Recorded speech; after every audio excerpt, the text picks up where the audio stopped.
미국 MIT 공대 졸업식, 딸의 졸업을 축하하러 왔던 중국 영광급 장교 아빠와 미국 국방전략연구소 수석연구원 아빠의 대립, 심상치 않은 기류가 흐릅니다. 무슨 일이 있던 것일까요? 안녕하세요. 저는 20대 중국인 장쯔위라고 합니다. 제가 이 글을 쓰는 이유는 최근 저희 아빠께서 끔찍한 망신을 당하셨기 때문이에요. 그날 이후 아빠는 물 한 모금 제대로 넘기지 못하고 계시는데요. 돌이켜보면 이 모든 일들은 중국군 고위 장교의 딸인 제가 미국의 MIT 공대에 입학하면서부터 시작되었어요. 제가 미국으로 떠나던 날, 아빠는 제게 이렇게 당부하셨죠. 미국에 가서 우리 위대한 중국인들의 힘을 보여주고 미국 놈들의 코를 납작하게 만들어주라는 말씀을 하셨어요. 저는 자신 있게 고개를 끄덕여 보였습니다. 왜냐하면 진짜로 그럴 예정이었으니까요. 미국이 패권국이 된 것은 고작 200년 남짓이지만 중국은 가늠할 수도 없을 정도로 오랜 세월을 패권국으로 지내왔죠. 그러니 조만간 패권국의 지위는 다시 우리 중국에게 돌아오게 될 거예요. 그게 순리이자 이치니까요. 그렇게 저는 자신만만하게 MIT 공대에 입성했습니다. 이곳에서 늘 1등을 하며 미국 놈들의 길을 팍 죽여놓겠다는 다짐을 하면서 말이죠. 그런데 브리엘라라는 어떤 얄미운 계집애 하나 때문에 상황이 이상하게 돌아가기 시작했어요. 브리엘라는 저와 같이 원자력 공학과에 재학 중인 미국인이었는데 사사건건 제1의 트집을 잡았습니다. 우선 브리엘라는 학교에서 시험을 볼 때마다 저보다 높은 성적을 받으며 늘 1등을 차지해 미국 놈들의 콧대를 납작하게 만들어주겠다는 제 계획을 어그러뜨렸어요. 그것만으로도 불쾌하고 짜증나는 일인데 브리엘라는 저희와 같은 과에 있던 동남아 애들과 친하게 지내며 제 속을 긁어놓더라고요. 원래대로라면 걔들은 제 시녀 노릇을 해야 하는데 말이죠. 왜냐하면 동남아시아에는 중국의 영향력 아래에 있는 국가들이 많아서 중국의 눈치를 볼 수밖에 없거든요. 게다가 저는 중국군 고위 장교의 딸이니 동남아 애들의 대접을 받는 것이 당연한데 브리엘라가 개들을 싸고 도는 탓에 저는 마땅히 제가 누려야 할 것들을 누리지 못하고 억울해해야만 했죠. 뭐 이런 것들이야 참고 넘어갈 수 있었어요. 그런데 브리엘라는 결국 넘지 말아야 할 선을 넘고 말더군요. 어느 날 저는 중국 친구들과 함께 재미있게 이야기를 나누고 있었어요. 그날 대화의 주제는 한국은 왜 그렇게 건방진가였죠. 요즘 들어 한국이 자꾸 중국에 기어오르고 있는데 조만간 한번 밟아줘야겠다며 저희는 깔깔거리고 웃었어요. 그때 마침 저희 옆을 지나가던 브리엘라가 제 눈을 똑바로 바라보며 이렇게 말하더군요. 너희 나라 중국인들은 왜 그렇게 한국에 열등감을 가지고 있는 거야? 가만 보면 한국은 중국을 신경도 쓰지 않고 자기들끼리 잘 지내던데? 중국 너네는 한국에 집착하고 못 살게 굴더라. 그러지 좀 마. 보기 안 좋으니까. 그 말을 들은 저는 너무 기가 막혀서 중국이 한국보다 압도적으로 우월한데 우리가 왜 한국에 열등감을 가지냐고 따져 물었죠. 그러자 브리엘라는 저를 한심하다는 눈빛으로 바라보며 이렇게 말했어요. 지금 한국은 전 세계가 가장 주목하고 있는 선진국이라는 걸 넌 정말 모르는 거야? 아니면 알면서도 모른 척하고 싶은 거야? 우리 미국에서도 인정하는 선진 국가가 한국인데? 그러면서 브리엘라는 한국이 디지털과 반도체 관련 사업에서는 이미 미국을 추월했고 K-팝과 한국 드라마, 한국 음식 등 문화 콘텐츠들도 전 세계를 휩쓸고 있다며 쓸데없이 이렇게 모여서 한국을 욕할 시간에 제발 한국을 본받아 보라고 일침을 놓고 가더군요. 저는 너무 분해서 온몸이 바들바들 떨렸어요. 중국인인 제가 우리의 부하격인 한국에 대해 뭐라고 하든 자기가 무슨 상관이며 감히 한국이 중국보다 우위에 있다 생각하는 것도 용서할 수 없었죠. 그날 저녁, 저는 중국에 계신 아빠에게 전화를 걸어 오늘 있었던 일에 대해 말씀드렸어요. 그러자 아빠는 대번에 불같이 화를 내셨죠. 그러면서 이렇게 말씀하셨어요. 요즘 한국은 자신들이 가난하고 약소한 국가라는 것을 숨기기 위해 컴퓨터 그래픽을 이용해서 한국이 부강한 나라인 것처럼 꾸며낸 동영상을 퍼뜨리고 있다더구나. 아마 그 브리엘라라는 애도 그런 한국의 가짜 동영상을 보고 선동된 것 같은데 그런 수준 낮은 애와는 어울리지 마렴. 저는 아빠의 말이 전적으로 옳다고 생각했고 그날 이후로 브리엘라와는 거리를 두고 지냈어요. 한국이 만든 가짜 동영상을 보고 속기나 하는 어리석은 애와는 말을 섞을 필요도 없다고 생각했거든요. 그렇게 시간이 지나 어느새 졸업할 때가 되었고 저희 부모님도 제 졸업식에 참석하셨답니다. 저는 열심히 공부하여 학교를 졸업하게 된 것도 뿌듯했지만 친구들 앞에서 중국군 고위 장교인 아빠와 함께 있는 것이 너무 자랑스러웠어요. 그러다 문득 브리엘라 그 건방진 계집애에게 우리 아빠를 보여주고 싶다는 생각이 들었죠. 어디 중국 고위 장교인 우리 아빠 앞에서도 그렇게 건방을 떨 수 있는지 한번 보자 이런 생각이 들어서였기 때문입니다. 저는 그렇게 생각하며 브리엘라가 어디에 있나 찾아보았어요. 그리고 잠시 후 조금 떨어진 곳에 자신의 부모님과 함께 있는 브리엘라를 발견했죠. 저는 보란 듯이 아빠의 팔짱을 끼고 브리엘라에게 다가갔어요. 그게 어떤 끔찍한 결과를 가져올지 알지 못하고서 말이죠. 브리엘라, 인사해. 우리 아빠야. 우리 아빠는 중국의 영관급 장교셔서 오늘 진짜 어렵게 내 졸업식에 참석하신 거야. 요즘 한국이랑 북한 정세가 나빠져서 눈코 뜰 새 없이 바쁘시거든. 참 정말 열등한 약소국들 때문에 대국인 우리 중국이 무슨 고생인지 모르겠다. 저는 일부러 브리엘라의 신경을 긁어댈 말을 골라서 했어요. 그런데 예상외로 브리엘라가 아닌 브리엘라의 아빠가 저희 부녀에게 관심을 갖더군요. 알고 봤더니 브리엘라의 아빠는 미국 국방전략연구소의 수석연구원이었고, 그렇게 서로의 신분을 알게 된 저희 아빠와 브리엘라의 아빠 사이에는 묘한 긴장감이 흐르기 시작했죠.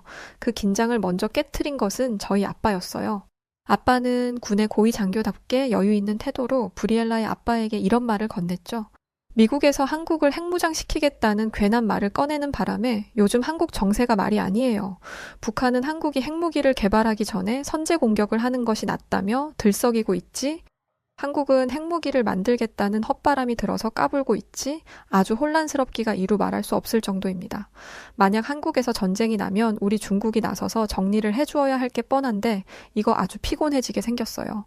그 말을 들은 브리엘라의 아빠는 어이가 없다는 듯 고개를 가로저으며 이렇게 답했습니다. 그런 일은 없을 것 같으니 안심하셔도 될 것 같네요. 북한은 절대 한국을 침공하지 못합니다. 왜냐하면 한국의 국방력은 북한과 비교도 되지 않을 만큼 강력하니까요. 만에 하나 북한이 한국의 영토에 발을 들였다가는 그 즉시 북한군 전원이 학살당하게 될 겁니다. 브리엘라의 아빠와 저희 아빠는 서로를 살벌하게 노려보았고 이내 혀에 칼을 두른 듯한 날선 공방이 이어졌습니다. 먼저 아빠가 브리엘라 아빠의 말에 반박하기 시작했죠. 한국군을 너무 과대평가하는 것 아닙니까? 한국은 애초에 핵무기를 만들 수 없는 빈곤하고 궁핍한 약소국에 불과한데요. 물론 한국의 원자력 발전소가 있기는 하지만 한동안 가동을 멈췄었죠. 이는 한국이 발전소를 유지할 재력과 에너지가 부족하다는 뜻 아니겠습니까? 그러니까 한국이 핵무장을 한다는 것은 너무나 비현실적인 망상에 불과한 겁니다. 저는 아빠의 논리가 완벽하다고 생각했고 브리엘라 아빠가 절대 반박할 수 없을 거라고 생각했어요. 하지만 브리엘라 아빠는 상상치도 못한 주장을 해오기 시작했죠. 우선 한국이 재력이 부족해 원자력 발전소 가동을 멈췄었다는 그 말부터 바로 잡아야겠군요. 한국이 원자력 발전소 가동을 멈췄던 것은 친환경 에너지 및 대체 에너지 개발을 위해서지 그 외에 다른 이유는 없습니다. 오히려 한국은 세계 최고의 원자력 기술을 가지고 있으면서도 새로운 에너지 자원 개발을 위해 원자력 에너지를 미련 없이 내려놓을 정도였죠. 이것만 봐도 한국이 원자력 시설과 기술에 대해 얼마나 큰 자신감을 가지고 있는지 알 수 있지 않나요? 실제로 한국의 원자력 발전소는 세계에서 가장 뛰어난 기반 시설을 갖추고 있고 이를 바탕으로 한국은 다른 어떤 나라도 해내지 못한 속도로 빠르게 핵탄두를 생성해낼 수 있을 겁니다. 여러 국방 전문가들은 한국이 이미 10년도 훨씬 전에 핵탄두 생산 기술 개발을 모두 끝낸 상태라고 보고 있죠. 그러면서 브리엘라의 아빠는 핵으로 무장한 한국에게 북한은 더 이상 그 어떤 도발도 할 수 없을 것이며 북한이라는 리스크를 없앤 한국은 아시아를 지배하는 강력한 패권국으로 급부상할 것이라고 덧붙였죠. 그 어이없는 말을 들었던 저희 아빠는 코웃음을 치시며 반박하셨습니다. 그런 일이 벌어질 때까지 중국이 가만히 있을 것 같습니까? 중국은 우리의 권위에 도전하는 그 어떤 나라도 용서하지 않아요. 만약 핵무장한 한국이 중국의 안위에 위협이 될 거라는 판단이 선다면 우리는 지체하지 않고 한국의 군대를 파견할 겁니다. 그러면 한국은 우리 100만 중국군의 군홧발에 짓밟혀 채 1시간도 못 버티고 쑥대밭이 되겠죠. 저는 이번에야말로 브리엘라의 아빠가 백기를 들 거라고 생각했어요. 왜냐하면 한국이 중국에 비해 터무니없이 적은 병력을 보유하고 있는 것은 부정할 수 없는 사실이니까요. 그런데 브리엘라의 아빠는 여전히 여유로운 표정을 짓고 있었고 이어서 충격적인 말을 꺼내기 시작했어요. 너무 잘못된 생각을 하고 계셔서 어디서부터 지적해야 좋을지 모르겠네요. 우선 병력 이야기를 하셨는데 현대전의 승패는 병력에 많고 적음으로 갈리지 않습니다. 요즘 국방력을 결정하는 것은 각국이 보유하고 있는 첨단 무기의 성능이죠.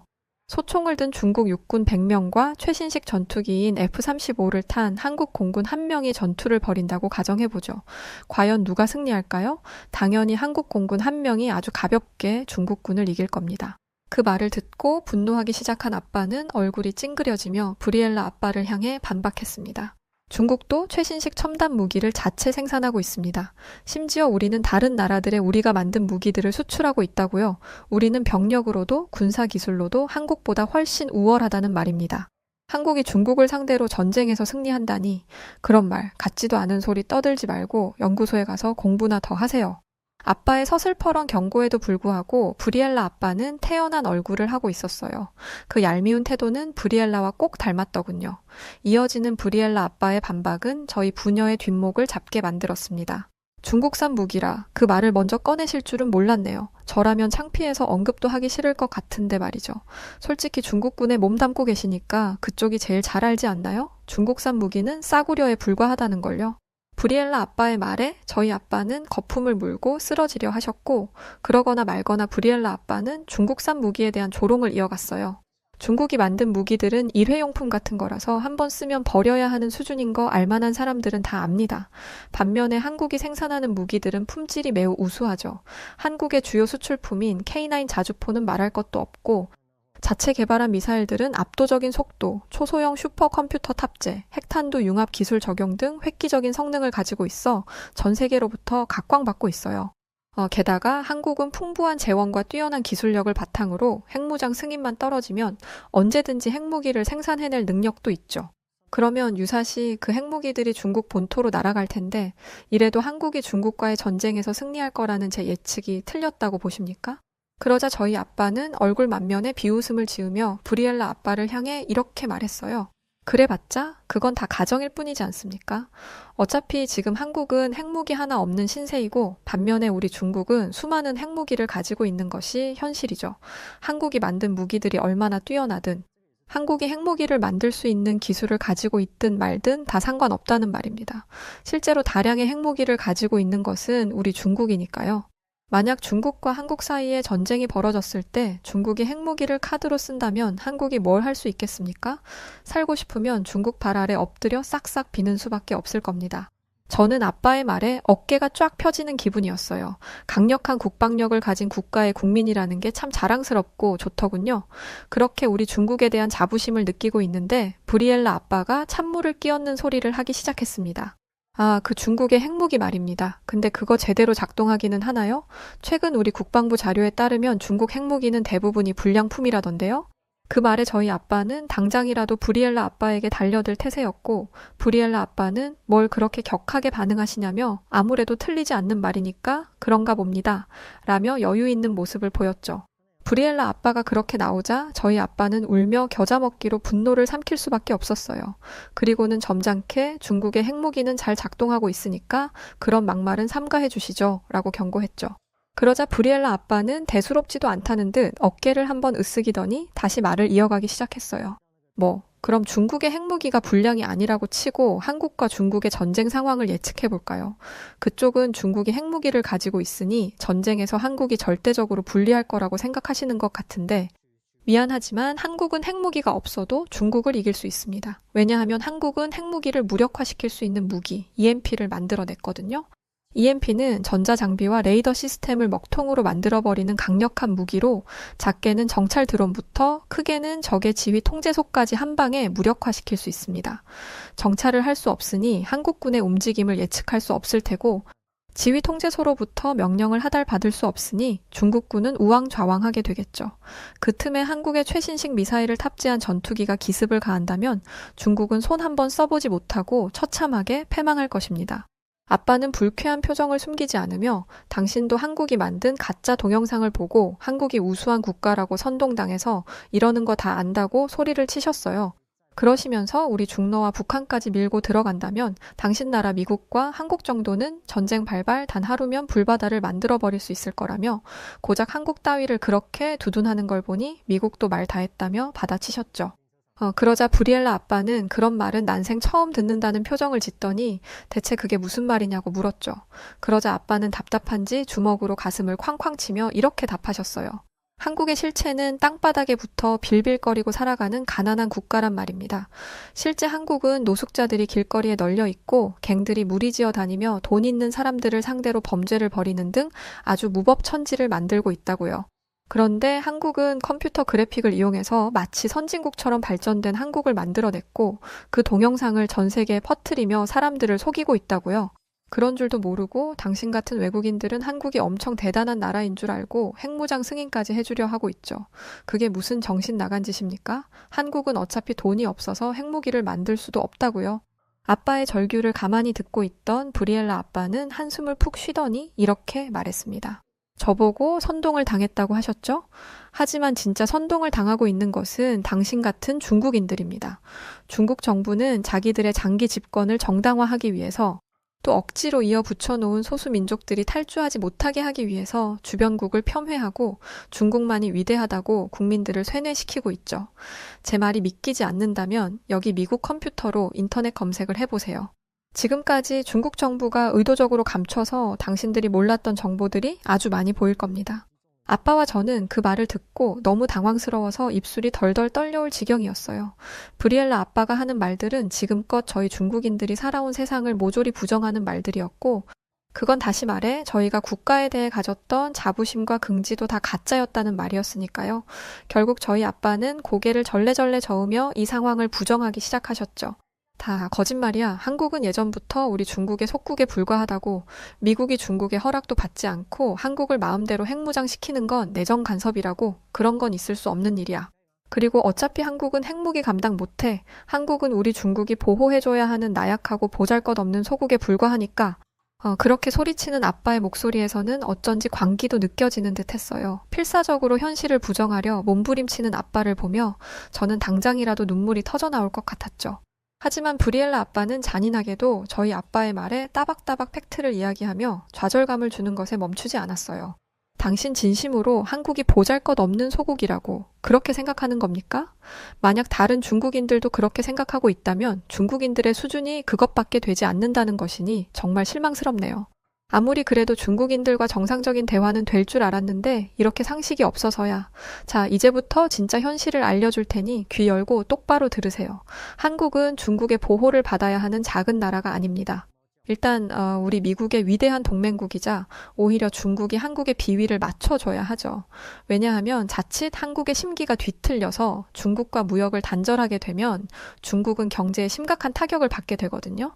중국은 한국에서 대부분의 반도체를 수입하고 있고 한국 제품 없이는 당장 공장 문을 닫아야 하죠. 한국도 중국이라는 거대한 시장이 필요하니까 중국과 한국은 서로가 서로에게 의존하는 관계이지 않냐고요? 단순하게 보면 그렇게 보이지만 실제로는 그렇지 않습니다. 왜냐하면 외교를 잘해서 세계의 여러 국가들과 두루두루 친한 한국은 꼭 중국이 아니라도 한국 제품을 판매할 시장이 있습니다. 반면에 중국은 여태까지 주변국들에게 깡패짓을 해왔기 때문에 한국을 대체할 수 있는 파트너가 마땅치 않죠. 물론 한국만큼 뛰어난 반도체를 생산해내는 국가도 없고요. 따라서 중국은 한국의 눈치를 봐야 한다는 거죠. 경제가 파탄나서 손가락만 빨고 살기 싫다면 말입니다. 저는 브리엘라 아빠의 말을 부정하고 싶었지만 그럴 수 없었습니다. 어쩌면 마음속 깊은 곳에서는 저도 그의 말이 진실이라는 것을 알고 있었던 것 같거든요. 사실 한국이 대단한 국가라는 것을 모르기가 쉽지 않죠. 주변을 둘러보면 대부분의 사람들이 미국 회사가 만든 휴대폰 아니면 한국 회사가 만든 휴대폰 둘 중에 하나를 사용하고 있고 주요 공항에 설치된 TV들은 대부분 한국 회사들이 만든 제품들이죠. 게다가 요즘은 헐리우드 영화도 한국 시장에서 제일 먼저 개봉하고 한국 드라마와 한국 영화가 세계 유수의 시상식에서 상을 휩쓰는 등 한국의 영향력이 세계에 뻗치고 있다는 것을 저도 잘 알고 있으면서도 애써 모른 척 해온 것이기에 뭐라 반박은 하지 못하고 그저 입만 꾹 다물고 있었어요. 그때 저희 아빠가 브리엘라 아빠를 향해 이렇게 언성을 높이기 시작했습니다. 당신은 미국인이니까 동맹국인 한국 편을 드는 거겠지. 그리고 미국이 한국을 이용해서 우리 중국을 견제하고 싶어 하는 거 내가 모를 줄 알아? 괜히 한국 위해주는 척 하지 마. 사실은 미국도 한국이 아시아에 별 볼 일 없는 작은 나라라고 무시하는 거 다 알고 있으니까. 그러자 브리엘라 아빠는 진심으로 안타깝다는 표정을 짓더니 이렇게 말했어요. 미국과 한국의 사이가 앞으로 어떻게 될지 그건 아무도 장담할 수 없지만 현재 미국은 한국을 특별하게 소중한 친구라고 여기고 있어요. 그 이유는 한국이 존중받을 만한 국가이기 때문이고요. 한국은 참으로 여러 번의 큰 위기를 겪어온 나라죠.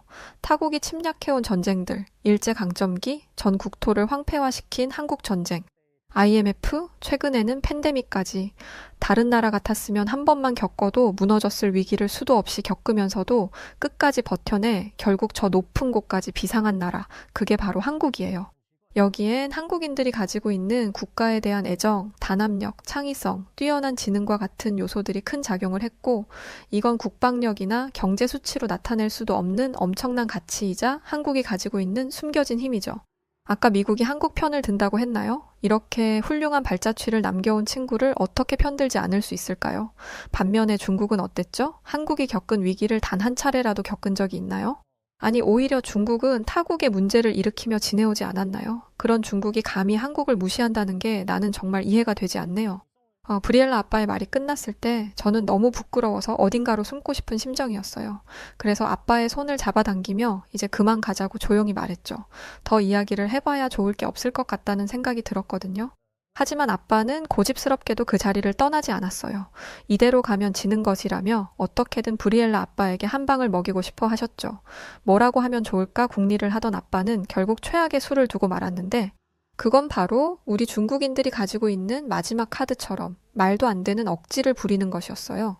아, 이제 보니 당신 한국 앞잡이였군요. 국방전략수석연구원이라더니 한국 정부한테 뇌물 받아먹고 이러는 게 분명한 것 같은데 한번 말해봐요. 얼마 받았어? 내가 당신 비리 연구원이라고 확 신고해버릴 테니까. 추태를 부리는 저희 아빠를 보며 브리엘라는 경찰을 부르겠다고 강경하게 나왔고, 놀란 저는 신고하려는 브리엘라의 손을 잡으며 그러지 말라고 말했습니다. 경찰들이 왔다가는 정말 일이 커질 수도 있다는 생각에 저는 아빠를 데리고 얼른 이곳을 떠나려고 했죠. 하지만 아빠는 다리에 못이라도 박힌 듯 꼼짝하지 않고 서서 브리엘라 아빠를 노려볼 뿐이었어요. 어느새 주변에는 구경꾼들이 몰리기 시작했고 저는 참을 수 없는 부끄러움을 느껴야 했죠. 이게 바로 세상 사람들이 중국인을 바라보는 시선인가 싶기도 하고, 동시에 우리가 왜 이런 모욕을 당해야 하나 하는 억울한 마음도 들었어요. 여러 가지 복잡한 마음에 저는 이렇게 소리쳤죠. 알았어요, 알았어. 한국이 이긴 걸로 해요. 됐죠? 진짜 별꼴이야. 아빠, 이제 그만 가요. 그렇게 아빠와 함께 돌아서려던 순간 뒤에서 브리엘라 아빠의 일침이 날아들었습니다. 중국인들은 한국의 핵무장이 그렇게 두렵나요? 그 말에 아빠와 저는 동시에 브리엘라 아빠를 돌아보았죠. 브리엘라 아빠는 싸늘한 눈빛으로 저희 부녀를 바라보며 참교육을 이어갔어요. 미안하지만 중국에게는 더 이상 미래가 없어요. 어떻게 아냐고요? 나는 미국의 세계 최고 연구기관의 수석연구원이니까 알아요. 세계는 변화하고 있고 중국은 그 변화에 뒤떨어진 전형적인 낡고 고리타분한 국가죠. 당신들이 그렇게 어리석으니까 중국의 그 좋은 조건들을 가지고도 한국한테 밀리는 겁니다. 이미 아시아의 흐름은 한국을 중심으로 돌아가고 있고 중국이 아무리 발버둥 쳐봤자 그 흐름을 멈추지는 못해요. 브리엘라 아빠의 말에 주변에 몰려든 사람들이 또 중국인들이야? 쟤들은 왜 저렇게 열등감으로 똘똘 뭉쳐있대? 라고 웅성거리는 소리가 들려왔어요. 저는 너무 창피하기도 하고 분하기도 해서 다들 입 다물어 하고 소리를 질렀죠. 제가 그러거나 말거나 사람들의 비웃음 섞인 웅성거림은 계속되었고, 이어서 브리엘라가 제게 다가오더니 이렇게 말하기 시작했어요. 장쯔위, 내가 지난번에 분명히 말했지? 한국을 헐뜯고 다닐 시간에 너희 중국을 발전시킬 방법이나 생각하라고. 지금 내 처지를 똑바로 봐. 다른 나라를 무시하고 중국만 대단하다고 생각하면서 살면 결국 내 곁에는 아무도 남지 않는 거야. 저는 덜덜 떨리는 눈으로 주변을 둘러보았어요. 누구 하나 모욕을 당하고 있는 저희 부녀를 도와주려 하지 않았고 그저 재미있다는 표정으로 구경하고 있을 뿐이었죠. 그들 중 일부는 중국인들 평소에 진짜 재수 없었는데 쌤통이다라며 제가 이 꼴을 당하는 것을 보며 통쾌해하기도 했어요. 결국 저는 악에 받쳐서 이렇게 소리를 지르기 시작했죠. 내가 뭘 그렇게 잘못했는데 우리 중국이 강한 나라인 건 분명한 사실이고 약한 나라가 강한 나라에게 머리를 조아려야 하는 건 당연한 거잖아. 그게 뭐 어쨌다는 거야 대체? 그러자 브리엘라는 저를 한심하게 바라보며 이렇게 말했습니다. 네가 생각하는 강한 나라의 기준이 뭔데? 핵무기를 가지고 있는 것? 그런데 어떻게 하니? 아까 우리 아빠가 말씀하신 것처럼 중국은 핵무기가 있어도 한국한테 상대가 안 될 텐데. 게다가 진짜 강한 힘은 강력한 무기로부터 나오는 게 아니라 국가 간의 신뢰, 인정으로부터 오는 거야. 지금은 그 어떤 나라도 오롯이 혼자 살아갈 수 없어. 협력하고 연계하는 게 필수지. 네가 진짜 부강한 중국을 꿈꾼다면 다른 나라 위에 군림할 생각하지 말고 다른 나라를 존중하는 것부터 배워. 그러면서 브리엘라는 한국이 전 세계인들의 마음을 사로잡은 비결이 무엇인지 말해주었어요. 그건 바로 선진국이 앞으로 나아갈 길, 즉 새로운 비전을 한국이 제시했기 때문이었다는데요. 과거의 한국은 약소국이 어떻게 성장할 수 있는가를 보여주었다면 현재 한국은 디지털 강국이 팬데믹을 극복하는 방법과 팬데믹 이후의 새로운 삶의 패러다임, 또 4차 산업혁명과 같은 아직 인류가 한 번도 걸어가 보지 못한 길을 선두에서 이끌고 있다고 했죠. 그러면서 한국이 이 역할을 맡을 수 있었던 이유는 실현을 통해 더 강해지는 특유의 민족성과 전 세계에 통하는 창의력과 매력이 있기 때문이라고 했어요. 가슴에 손을 얹고 생각해봐. 중국이 한국이 가진 이런 특성들을 가지고 있는지 말이야. 냉정하게 말해서 과거의 중국은 그런 창의성이 있었을지 모르겠습니다. 하지만 문화 대혁명 때 중국은 스스로 중국의 모든 문화를 불태워 없애버렸고 이제 남은 것이 아무것도 없는 중국인들은 그저 껍데기에 불과했죠. 저는 뭐라 대답할지 모르겠어서 옆에 있는 아빠를 바라보았는데 아빠는 브리엘라의 말을 이해조차 하지 못한 듯 머리를 부여잡으며 대화가 안 된다며 분노하실 뿐이었어요. 그렇게 저희 부녀는 도망치듯 MIT 졸업식에서 빠져나왔고 그날 이후 저희 아빠는 식음을 전폐하고 끙끙 앓아누워 계시답니다. 미국인에게 망신을 당한 것 때문인지 아니면 중국이 세계의 중심이 아니라는 말이 충격이었던 것인지 아니면 둘 다인지 저도 잘 모르겠어요. 어쨌든 저는 우리 중국이 얼마나 위대하고 대단한 국가인지 제가 더 배우고 성장해서 미국인들이 그렇게 두둔하는 한국이 얼마나 형편없는 국가인지 꼭 알려줄 겁니다. 네, 이렇게 사연이 끝났는데 참 어이없네요. 작가들 찾아가서 오늘 한 소리 해야 할 것 같네요. 왜 이런 쓰레기 같은 사연을 준 건지 말이죠. 그나저나 장쯤이 한번 만나보고 싶네요. 뺨을 확. 여하튼 오늘은 사연 재밌게 들으셨냐는 말씀도 못 드리겠어요. 사랑하는 우리 구독자 여러분, 이런 중국인들의 말에 너무 분노하지 마시고요. 원래 뭐 그런 나라니까요. 오늘도 멋진 날, 행복한 날 되셨으면 좋겠습니다. 그럼 사연을 읽어드렸던 저는 여우튜브 송은지였고요. 더 좋은 영상으로 찾아뵙겠습니다. 끝까지 시청해주신 분들 모두 고맙습니다. 그리고 우리 구독자 여러분들 모두 사랑합니다. 감사합니다. 당신만의 유튜브